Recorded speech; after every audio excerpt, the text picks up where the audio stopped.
Okay, so now the old investors are out, new are in. They've got different expectations. Are you still running the business at that point?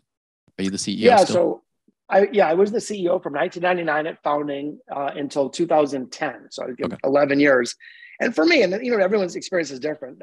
So Todd, I'm a jazz musician. I started Yeah. my career playing jazz guitar, and I'm still very passionate about it. I read this article, and it hit me like a 2x4 to the head.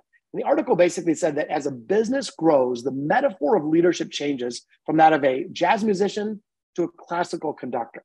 And then, of course, that the headline grabbed my Yeah. attention. But it was Sure. really true. When we were young, when we were 10, 15, or even 100 people, it was fluid and messy and artistic and creative. And I loved that. I thrived in it.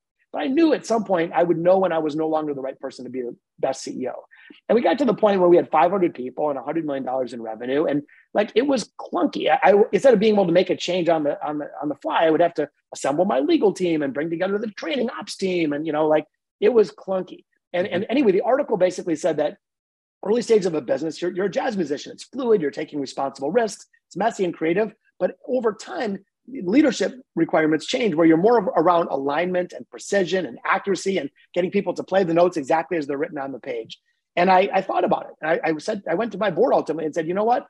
I can look in the mirror and say I'm a pretty darn good jazz musician, and I'm an okay classical conductor. Now, there was no pressure from the board. They weren't bitching like we were growing double digits, making money. But I said, listen, I know that I'm not the best person to run this company anymore. And I think at this point, we should bring in the best person to run it. So I convinced him. I shared the article, and we did a national recruiting effort. I brought in a wonderful CEO who came in, and I moved to a chairman role. And he was the right person for the job. Like I didn't enjoy running a 500-person team. He thrived in it. He said many times, like, I couldn't have done what you did in starting the company. And so I think it was just having the recognition of where our strengths and weaknesses are, and also putting the company's best interest ahead of my own personal.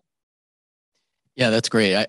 To go from one person to 500, that there are multiple skill sets involved at many different stages. So the fact that you were able to take it that far and then recognize, right, that you're not the guy going forward. In my companies, I get to 25 people and I felt like, ooh, there's probably somebody better for the next stage. So kudos to you for taking it that far.